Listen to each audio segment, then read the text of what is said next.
My rival and I both ended up in the water. Olivia ignored me and immediately went to help Ethan. After I managed to get myself onto the shore, leaning heavily on my injured leg, I looked at her and said I wanted a divorce.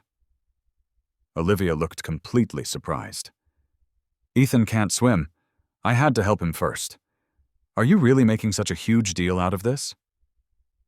Our 5-year-old son's face was just as cold. Dad, you're totally fine. Why do you have to be so childish? I raised my hand and slapped Olivia across the face. Then I grabbed my son's cheek, squeezing it, and sneered. Yes, I am. I'm exactly that petty. Olivia's head snapped to the side. When she turned back, her lip was trembling as she struggled to hold back her anger. Liam, please calm down. Finn, who was just a little boy, started crying and thrashing around. No wonder Mom saved Uncle Ethan instead of you. You're a terrible person. You deserved to fall in. I yanked him up by his arm, my bad leg throbbing, and gave him a quick spank on the bottom. That's right. I'm a terrible person. Go ask Ethan to be your new dad. Ethan quickly pushed me away and pulled Finn into a hug, shielding him. Out of Olivia's sight, he gave me a smug, triumphant smile. Liam, he's just a kid. He's only saying things because he's upset. How could you hit him? Hiding in Ethan's arms, Finn screamed, I'm not just upset. I don't want him as my dad. He's so boring. He can't ride a horse or play golf. He's nothing compared to Uncle Ethan. Mom doesn't like him, and I don't like him either. Before Finn could say any more of his true feelings, Olivia quickly interrupted him. Finn, stop it! With that, she stood in front of both of them, like a protector guarding her family. The sobbing child, the kind, father-like figure, the beautiful mother. Ha! What a perfect little family. To make matters worse, Ethan continued his subtle digs. What an adorable, well-behaved kid. I could never bring myself to hurt him. You're a pretty cruel father. A slight grin appeared on my face as I glared at him. Say one more word, and I promise the next slap will be on your face. I watched the smile instantly disappear from Ethan's face. I scoffed, leaving the cheating woman, the scumbag, and their little brat on the beach. I turned and walked away. The next day, I gave Olivia the divorce papers. She frowned, pushing her gold-rimmed glasses up her nose. Her face looked worn out. If you go too far with this, it won't be easy to reverse. I'm not going too far. Just sign it. Our money and belongings will be split according to the prenuptial agreement. As for Finn's custody, it's all yours. Finn had inherited Olivia's coldness and lack of kindness, and her lack of love for me. Instead of forcing him to stay with me, it was better to let him go with her. Olivia put the papers down. She looked up at me, her face completely puzzled. Is this all because of what happened yesterday? Ethan can't swim. What was wrong? With me helping him? You were fine. Does it truly have to end in divorce? She acted completely innocent, using yesterday's event to put the blame on me, as if the fact that I didn't die in the water automatically proved her point. She had the moral high ground now. Yesterday, Olivia and I had taken Finn to the beach. Partway through, Olivia left for a short time. And in that brief period, she brought Ethan back with her. She claimed she had run into him by chance and brought him along because he was lonely. Ignoring my unhappy expression, Finn, who was usually quiet and stuck to me, rushed into Ethan's arms with a look of pure delight. Uncle Ethan, it's only been a day, but I missed you so much. It was at that moment I realized Olivia and Ethan had been secretly talking all along. Even worse, she had taken Finn to see him more than once. When I looked at Olivia, her face went pale, and she stammered out an excuse. I just happened to run into Ethan a few times when I was picking Finn up from school. Her obviously untrue excuse made my heart sink. Later, a large wave crashed onto the beach. Ethan and I were both dragged into the water. The tide wasn't high, and the wave wasn't strong enough to pull someone out to sea. It felt like some kind of cruel test of loyalty. It forced Olivia to choose between me and Ethan. She forgot I was her husband. She forgot about the limp I had from the injury I got saving her. Without a second thought, she abandoned me and chose to save Ethan. And now she was asking me if this divorce was really necessary. Of course it was necessary. She and Finn didn't have to love me, but I had to respect myself. I looked her directly in the eye and asked slowly and clearly, "What if I hadn't been fine? What if I couldn't have pulled myself out of those waves with this bad leg? Olivia, the only reason I'm standing here asking for a divorce is because I'm still alive." Olivia's mouth opened, her words coming out faster than her thoughts. "But you are still alive." Before she could finish, she realized her mistake and stopped. She looked away, flustered, and took a deep breath. She was pretending to be reasonable, but her words were a warning. "But if you leave me, you have no parents, no family. Where would you even go?" I smiled and pushed the papers a little closer to her. "That's not your concern. Just sign it. Consider it repayment for me saving your life back then." Olivia was a proud woman. She hated it when I mentioned the fact that I had saved her life.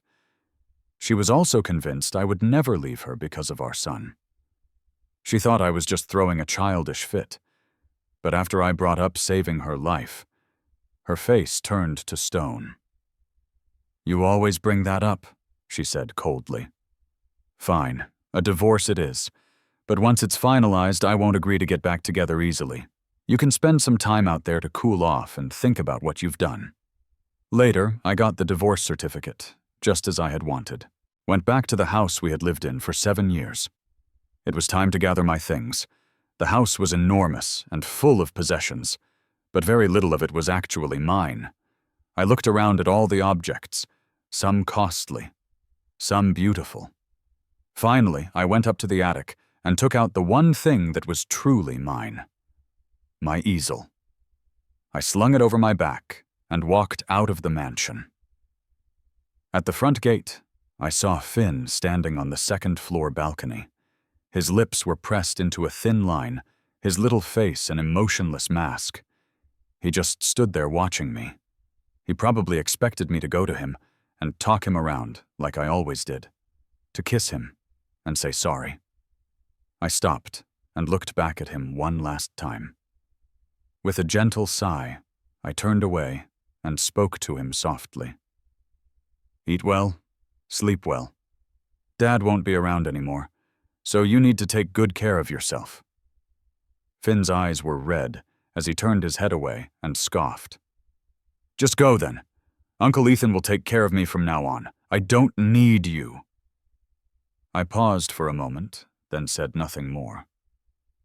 As the sun set, I walked away from that mansion with my easel on my back. Finn wasn't always like this. Before Ethan came back, he was a sweet, loving child. When other kids made fun of him because I couldn't ride a horse or play golf, he would always get serious and defend me. So what if he can't? He's my dad, and all that matters is that he loves me enough. That all changed after Ethan returned to the country. After Olivia took him to see Ethan a few times, he became a different person. The boy who had only ever loved me started being embarrassed of my humble background and told me not to pick him up from preschool. When his friends came over to play, he'd tell me to stay hidden and not come home. He even criticized me for not being strong enough when I was grieving on the anniversary of my parents' death. Thinking about it now, he and Olivia truly were alike. They liked the same person, and they hated the same person. They both liked Ethan, and they both hated me. After I realized Olivia didn't love me, I couldn't sleep. I couldn't stand the betrayal, but I couldn't bear to leave Finn. but his hatred for me made my hesitation seem ridiculous. The road out of that exclusive community wasn't long, but it took me 7 years to walk it. Walking down the path in the evening light, my mind went back to the past. 15 years ago, my father died, saving Olivia's father. My mother passed away soon after from sadness and grief. As a young boy, I ended up living with the Whites. Olivia was their only daughter, a spoiled princess who was used to getting her way. But when we were young, she was incredibly kind to me. So kind that I fell completely in love with her. Until she fell for Ethan, and they started dating. That's when I buried my feelings deep inside. Even after she and Ethan broke up, I never imagined being with her again. But then, after I saved her from a car accident, she started pursuing me. With her parents' support, she began to chase after me. She was the girl I had loved for so many years. I couldn't bring myself to reject her. In the end, her persistence won, and we got together. We got married, and later we had Finn. I thought we would be together forever. But Ethan's return destroyed my dream. 3 months ago, I went to pick her up after she'd been drinking. Outside the private room, I heard her friends mention Ethan. "Ethan's back. What are you going to do?" She rested her head on one hand and swirled the red wine in her glass with the other, a helpless smile on her face. "What can I do? I'm already married." Her friends, ever the gossips, kept pushing. "But what if you weren't? You two were so in love back then. You almost died for him." Olivia gave a bitter laugh. "What a stupid thing to say. Oh, right, I forgot. Your husband was the one who saved you, and he ended up with a limp. Yeah, for that alone, you could never betray him." The bitter smile on Olivia's lips felt like a knife in my heart. It stopped me from going in. It was then that I finally understood she had never loved me. All she felt for me was guilt. I had been trapped by her lie for 7 years. Fortunately, it wasn't too late. Under the setting sun, I was finally getting my freedom back. I checked into a hotel I'd found earlier. That evening, I got a call from Olivia's parents. They didn't know that Olivia and I were divorced yet. They warmly asked when I was going to bring Finn over to the family estate for dinner. Thinking of her father's high blood pressure, I swallowed the words I was about to say. I just shook my head and told them I was busy lately. After hanging up, I sent Olivia a text. "Your parents just called and asked when we're coming over for dinner. I covered for us this time, but you should tell them we're divorced as soon as possible." A long time later, she replied, "Got it." I felt I had done all I could. From now on, Olivia was no longer a part of my life. After thinking for a moment, I blocked her number completely. That night, I ran my hand over the easel I'd brought from the mansion. I remembered the wish I'd made as a child, snuggled in my parents' arms. "When I grow up, I'm going to be a great painter." My mom and dad had ruffled my hair and smiled lovingly. "Yes, our Liam is going to be the best painter in the world." But after I went to live with the Whites, I never picked up a paintbrush again. Back then, Olivia's parents had advised me with a knowing look. "Liam, you should study business. That's what Olivia is studying." I blame my younger self for being so easily convinced, dazzled by a world that wasn't mine. I gave up my dream and walked a path that was never meant for me. And this old, yellowed easel was like my forgotten dream. No matter how much I wiped it, the stains remained. But thankfully, with enough wiping, the stains began to fade. Looking at the noticeably brighter wood, I finally smiled. I found the brushes I'd bought from a small shop that evening, set up a canvas, and tried to sketch out a memory from my childhood. Just as the tip of my brush touched the paper, my phone rang, breaking the moment. The number was familiar. It was Olivia's assistant, Amy. "Mr. Hayes, Ms. White is drunk after a business dinner and is demanding to see you. Is it convenient for you to come and pick her up?" In the past, whenever Olivia got drunk, she'd always make a scene until I came to get her. Her assistant was used to calling me, but now we were divorced. I put down my brush. My voice was quiet but firm. "No, it's not convenient. Your boss and I are divorced. Please don't call me again." Suddenly, I heard the sound of something shattering on the other end of the line. I paused, then continued. "You can look through her contacts. There's a guy named Ethan. He's a much better person to call to pick her up." Just as I was about to hang up, a strange sound came from the other side. The next second, Olivia's hoarse voice, thick with barely hidden anger, came through the receiver. "Liam, are you really finished with me?" I must have been hearing things. After all, a cheater could hardly sound so innocent. I let out a soft laugh, said a casual goodbye to Amy, and hung up. I picked up my paintbrush again, pouring all the chaos in my heart onto the canvas. I went to bed late that night, so when my phone's ringing woke me up, my tone was understandably annoyed. "Who is it? Who's calling this early in the morning?"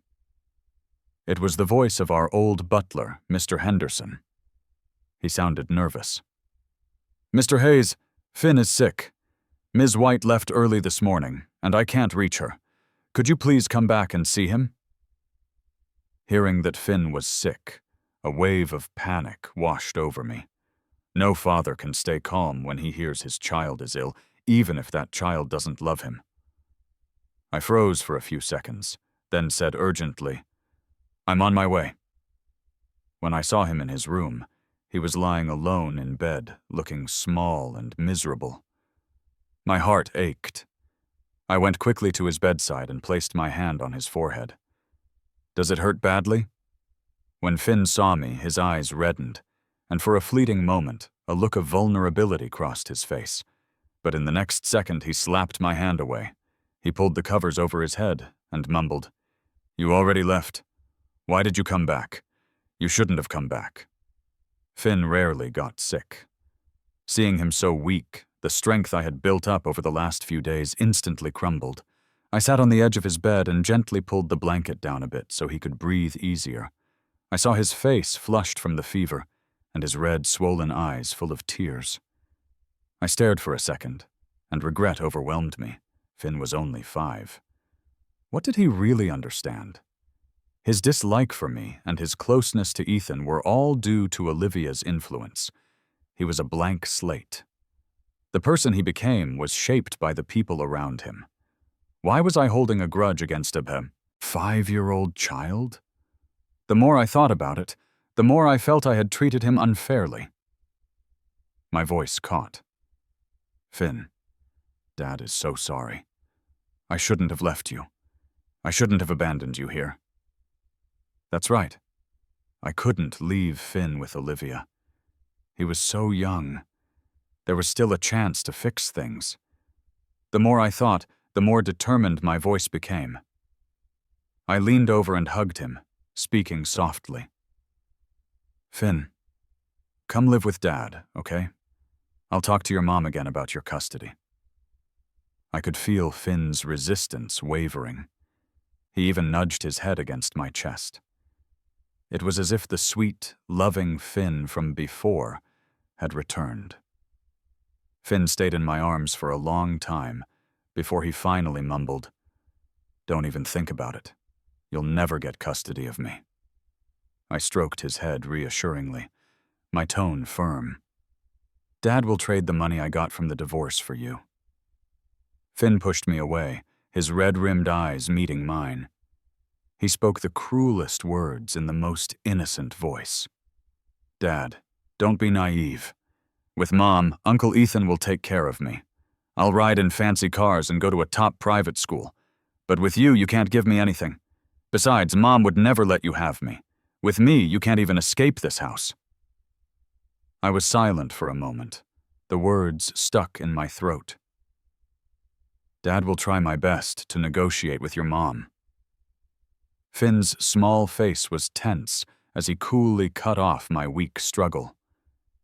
Dad, I'm not going with you. And you don't belong in this family. You should have stepped aside when Uncle Ethan came back. You should go now and don't come back. I don't want to see you again. My dad will be Uncle Ethan from now on. This wasn't the first time I had heard these words, but they still hurt deeply. With tears in my eyes, I stared in shock at the child I had waited for so long to have. He turned his head away and pointed a small finger at the door. Get out! I don't want to see you again. I didn't move.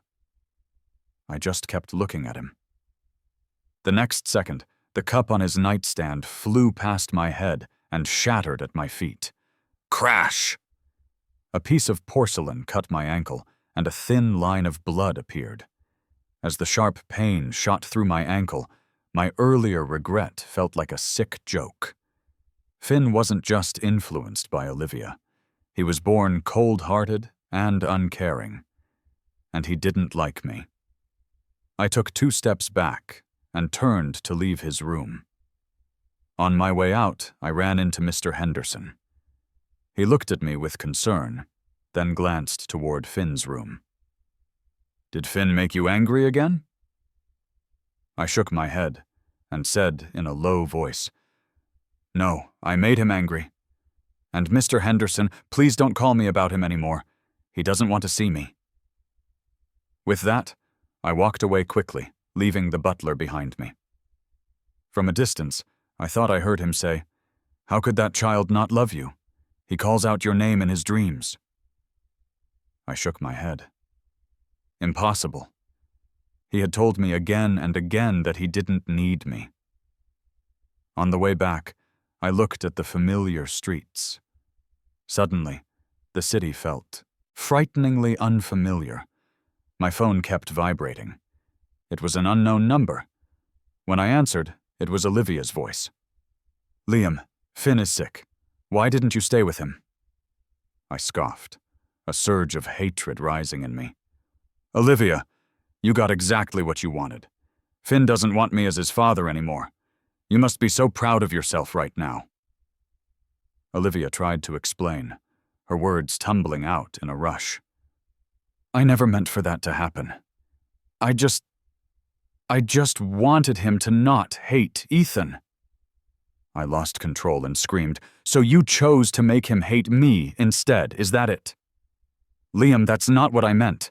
I wanted Finn to accept Ethan so you wouldn't be so hostile toward him. I cut her off with a cold laugh. Olivia, tell me, why should I accept Ethan? Why should I accept the man who destroyed my marriage? Olivia was silent for a long time. So long that I lost the desire to fight with her. I hung up the phone and stared at the trees flashing by outside the window. Suddenly, I didn't want to be in this city anymore. I clutched my phone tightly and spoke to the driver. Sir, do you do long-distance trips? I want to go to Riverwood. It was my parents' hometown. I missed them. I submitted my resignation, went back to the hotel to get my luggage, and headed to Riverwood.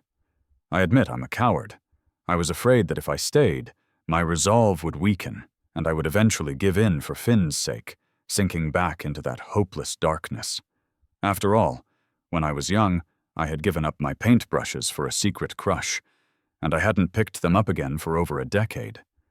Sometimes when I felt sad, I would take out my easel and wipe it down, wondering if I should start over. But every time, I was defeated by my busy job and Finn's endless calls of Daddy. Now, after the divorce, those chains were gone. I felt reborn. Maybe I should thank Finn. If he had been more attached to me, I'd probably still be struggling in that darkness. This was the best possible outcome. I would take my easel to Riverwood, and little by little, find the boy I used to be. I rented a small cottage in Riverwood and began my life alone. Life was bright, like the colors in an oil painting, vibrant and unrestricted. My days were spent outside with my easel, and my nights were spent curled up in my cottage with a book. While painting landscapes, I even made a group of new friends.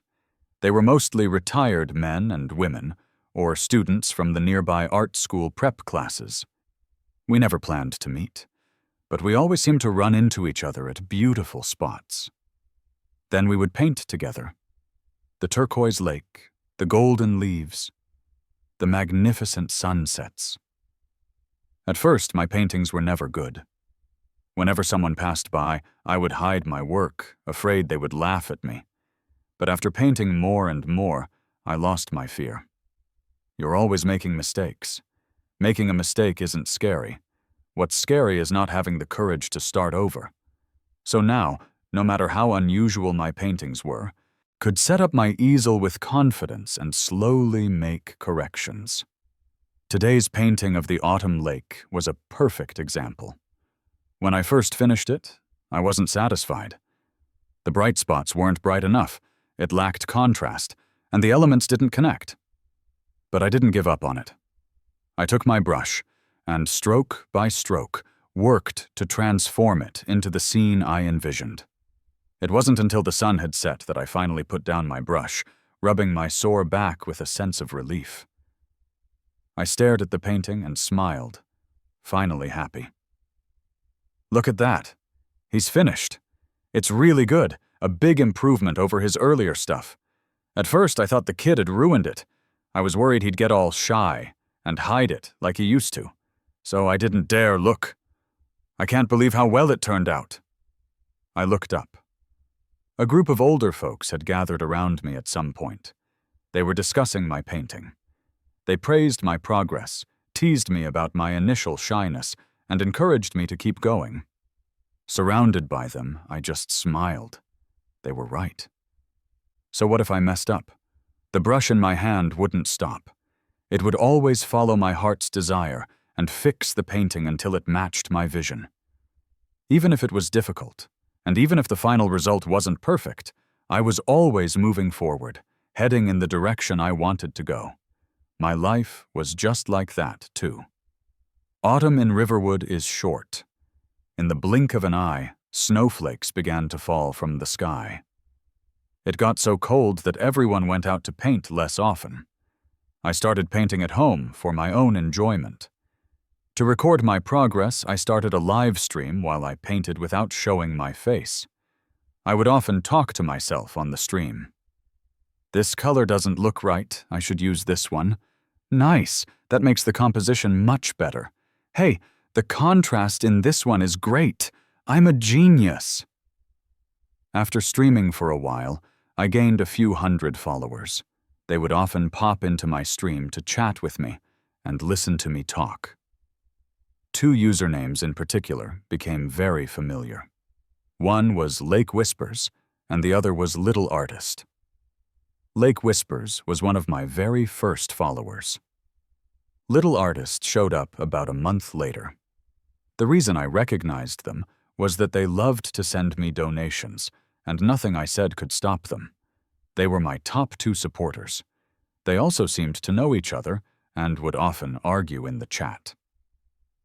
Lake Whispers was very opinionated, always offering critiques of my work while still praising it. Little Artist was much sweeter. Even when I made a mistake, he would praise my work blindly. So Little Artist often got annoyed by Lake Whispers' critiques. The two of them were constantly bickering. Little Artist: "Can you even paint? Stop being a know-it-all. Nobody likes that." Lake Whispers: "At least I'm not some little kid who can't even spell." Little Artist: "You talk too much. No wonder you don't have a husband." Lake Whispers: "Yeah, well, your dad ran away too." I'd read their chats during my breaks. It was always confusing. But for all their fighting, they were a united front when it came to defending me. When trolls came into the stream to demand I show my face or insult me, the two of them would team up to blast the troublemakers and protect my channel. I didn't start streaming to make money, so I had a pretty casual attitude about it. but I was still touched by their loyalty. To thank them, I offered to send them one of my paintings as a gift. I smiled and told them to send me their addresses, but my direct messages remained stubbornly empty. I figured they had stepped away, so I sent them each a message. Thanks for all your support. If you don't mind, you can leave your head address, and I'll send you one of my favorite recent paintings. They didn't post in the chat for the rest of the day. It wasn't until I was about to end the stream that I received their addresses. Coincidentally, both addresses were the same. And even more coincidentally, they were in the city I had run away from. I stared at their usernames, and a ridiculous thought crossed my mind. Then I couldn't help but laugh. How could it possibly be them? One of them was probably enjoying her newlywed life by now. The other was probably celebrating his new high society stepfather. The next day, I went out into the swirling snow. I went to the local market and bought some famous Riverwood specialties. Then I mailed the gifts and the promised paintings to them. When I got home, I didn't feel like taking a nap. Instead, I started a live stream and set up my easel. I was starting to suspect Lake Whispers didn't have a job. Whenever I went live, she was always the first one there to greet me. Little Artist, on the other hand, was more like a student, usually only showing up at night. I glanced at the stream and responded to Lake Whispers' greeting. I've sent the paintings. You can let Little Artist know. With that, I went back to my work. When I was out today, I saw a happy scene in the snow, a father with a hearty laugh, a mother in a red scarf, and their little bundled-up child holding their hands. It reminded me of my parents and me long ago. At that moment, I knew I had to paint it when I got home. I focused on the canvas, painting the scene from my heart. Ding-dong.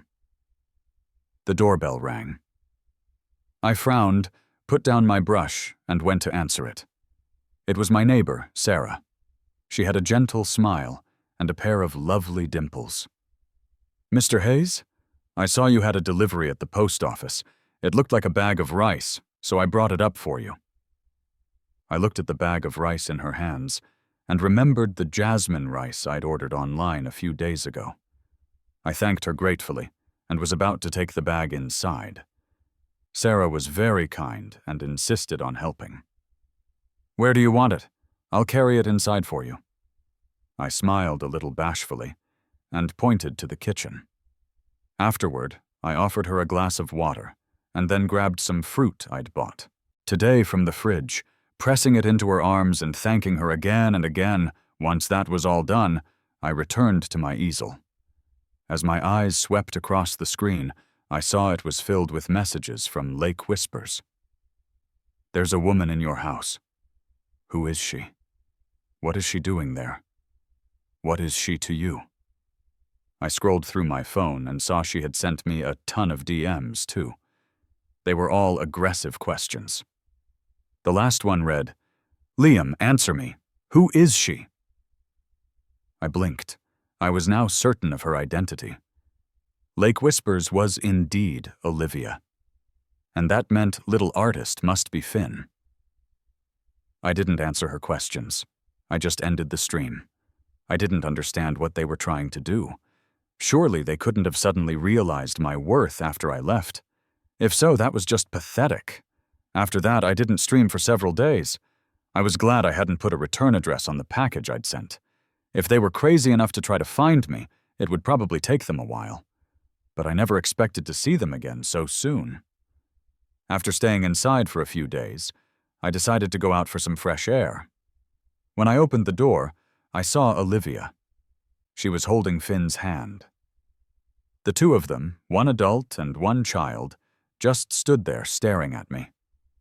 I poured Finn a glass of hot water and then sat down across from Olivia. I watched her with a cold expression as she looked around the room.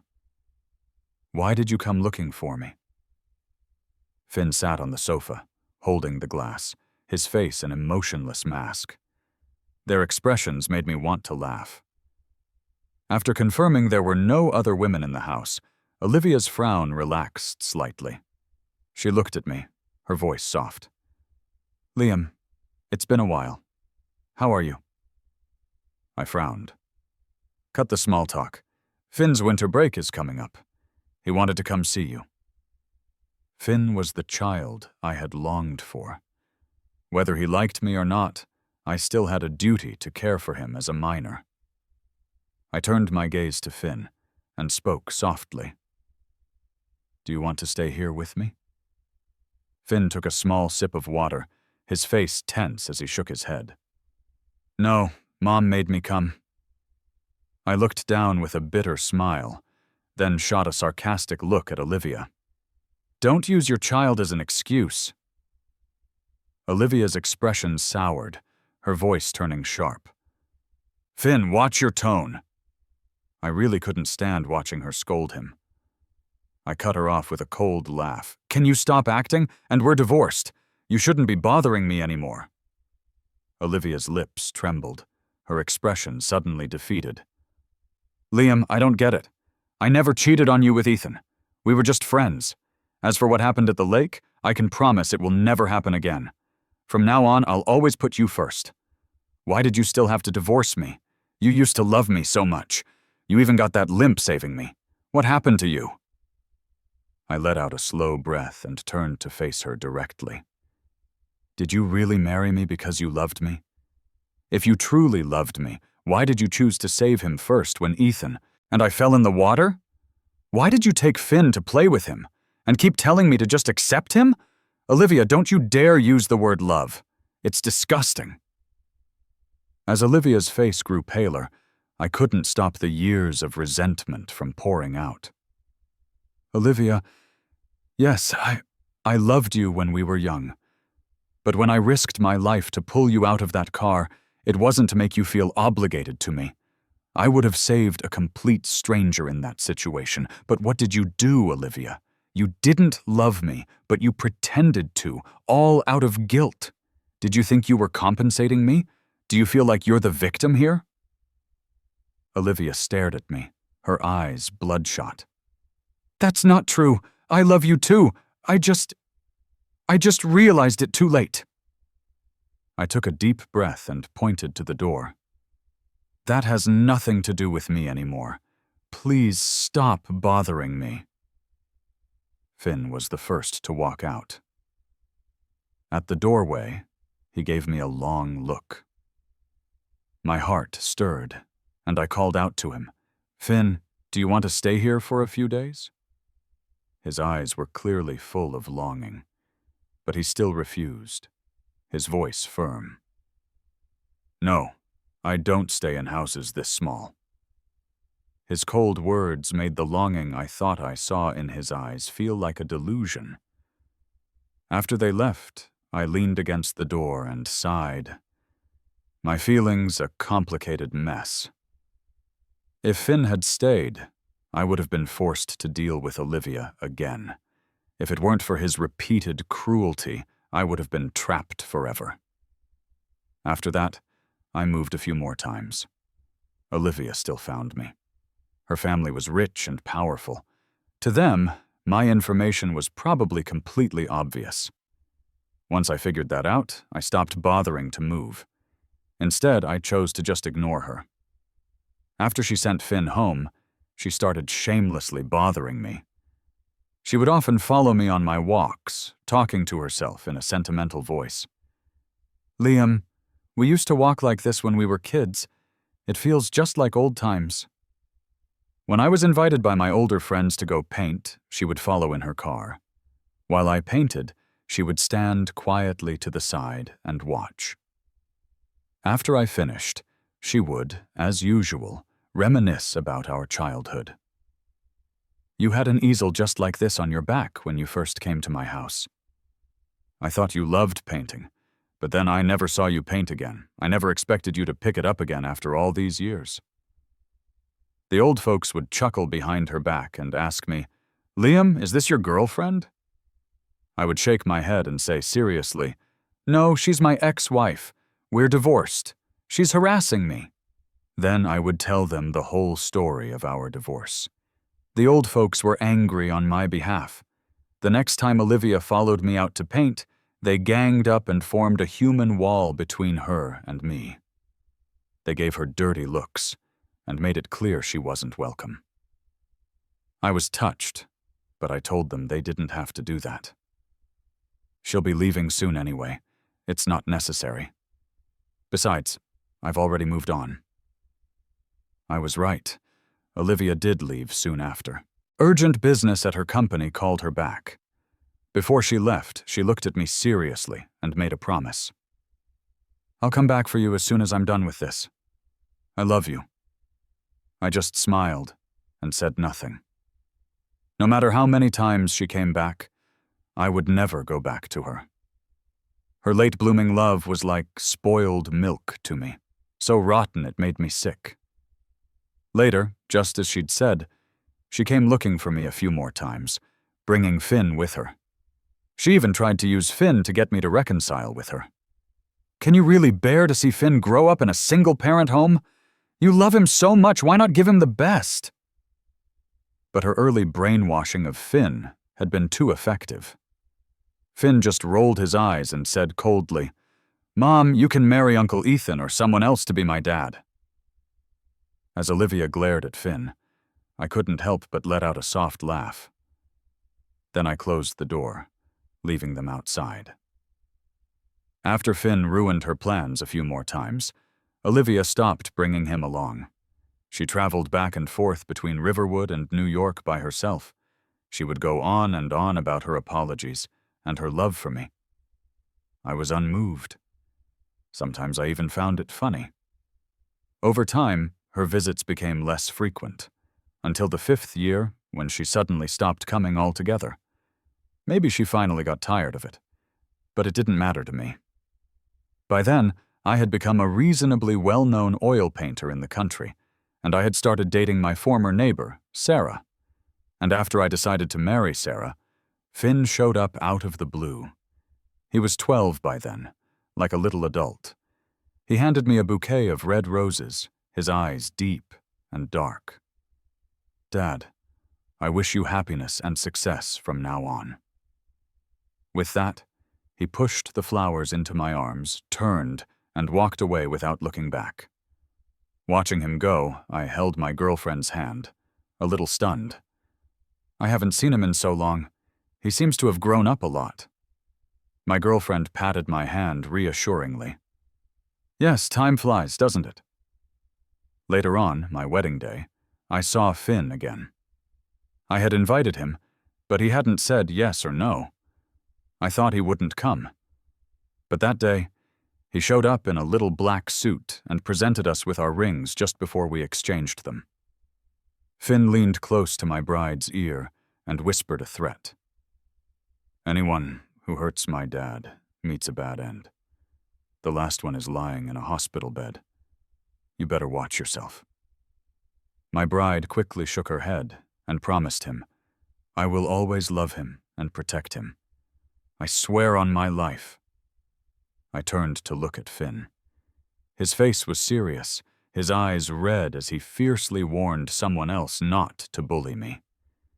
Tears streamed down my face. Maybe Finn had never truly hated me. After all, at 5 years old, he had loved me so much. Perhaps his love was a kind of freedom. Olivia's story. 7 years into our marriage, Ethan came back. I admit I was a little shaken. He was, after all, the great love of my youth. But I never thought about leaving Liam. But then, after I instinctively saved Ethan first when we fell in the water, Liam asked for a divorce. I panicked for a moment. But then I remembered he had nowhere else to go, and I felt relieved. He had loved me for so many years. He could never leave me. And besides, there was Finn. That was his beloved son. After Finn was born, even I had to take a back seat. So I was sure he was just angry, and would get over it in a little while. He would never leave me and Finn. But this time, I gambled and lost. Liam really was finished with me. He didn't even want Finn anymore. I got drunk and called him, telling him to come pick me up. I thought that after a few days, he must have calmed down. He would definitely take this chance to make up. But he didn't. He kept repeating that we were divorced. A cold fear washed over me, the feeling of things spinning out of my control. I went home that night in a daze. In the living room, I saw Finn playing with the Rubik's Cube Liam had bought him. When he saw me, he looked up, gave me a cold glance, and then looked back down. In that moment, an idea came to me. That night, I took away Finn's blanket.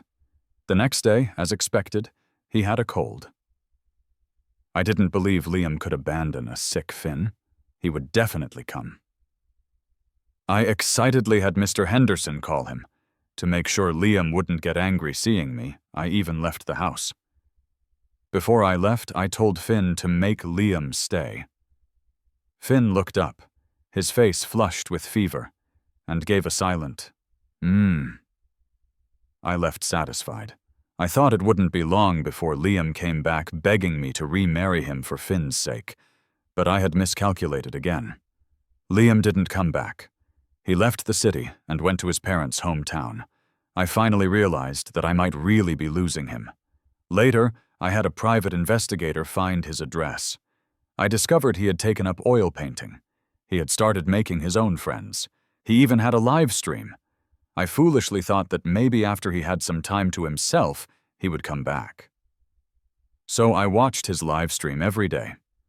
When Finn found out, he started watching every night too. I figured he must have been thinking the same thing as me. He wanted Liam back too. After all, Liam wasn't just mad at me. Otherwise, how could Finn have failed to convince him to stay? I was like the foolish farmer waiting for the rabbit, hoping he would have a change of heart. I thought I had enough patience. But when I heard a young woman's voice on his stream, I realized I couldn't stand it. I flew into a rage, demanding to know who she was. What was her relationship to him? Liam ignored me and just shut down the stream. He must have known it was me. Even worse, he still hadn't forgiven me. I realized I couldn't just sit and wait anymore.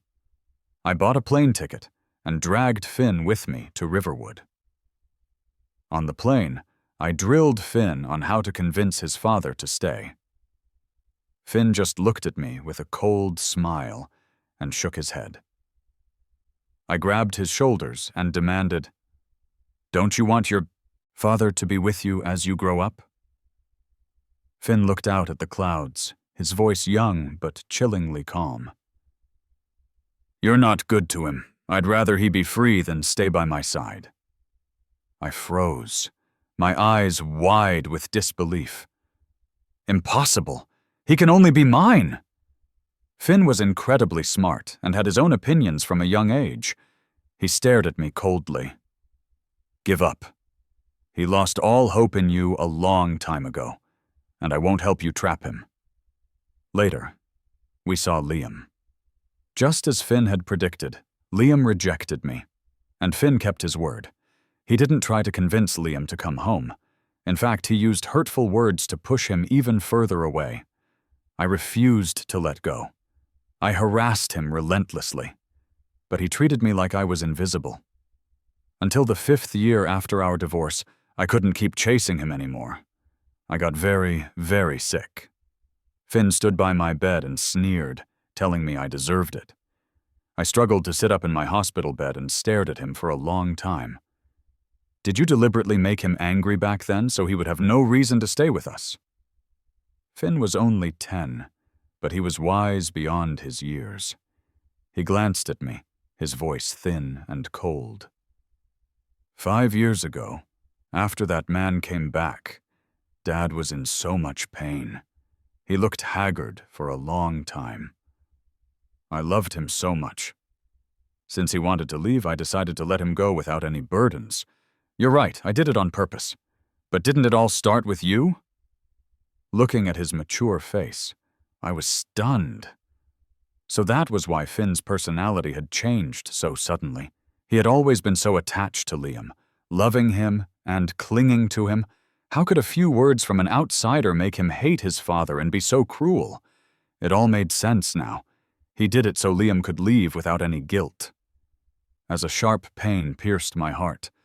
I couldn't help but taunt him. "But you lost him too." Finn suddenly smiled, a sweet smile he only ever showed Liam. "As long as he's happy. By the way, I have some good news for you. He's getting married soon. He invited me to his wedding." "The patient's heart rate is abnormal. What did you say to upset her? Get out now, she needs emergency care." In the chaos, I saw doctors and nurses rushing toward me out of the corner of my eye. After being scolded, Finn calmly walked out of the room. And then I couldn't hear or see anything. An endless darkness and silence washed over me. I was finally starting to regret it. If I could go back to the beginning, I would have saved Liam first. Then he would never have left me, would he? Finn's story. Olivia died when I was 15. After she died, with my grandfather's help, I slowly took over the company. Once I was in control, I went after Ethan. The man who had broken my father's heart came begging me for mercy. He kept talking about our childhood connection, asking me to spare him. What connection did we have? The one where he made my father miserable? The one that forced me to leave my father? I shook my head coldly and hit the Ethan family's business even harder. Eventually, his company went bankrupt, and I took it over. When I learned Ethan was hundreds of millions of dollars in debt, I mercifully let him stay at the company to work it off. I even made sure to promote the employees he had once bullied to be his bosses. But he couldn't take it for more than a few years and killed himself. Tsk! How boring. To be honest, learning to run a company was difficult. But if I didn't learn, I couldn't protect my dad. I wanted to give my dad the best of everything. I pushed him away back then so he could be happy. I study hard now to guarantee his happiness, so that if his current wife ever hurts him the way Olivia did, I can use everything I have to give him a safe harbor, instead of being like I was as a child, pretending to be cold and making him leave heartbroken. After all, he loved me so much back then. Now that I'm grown up, I can't let him be sad again.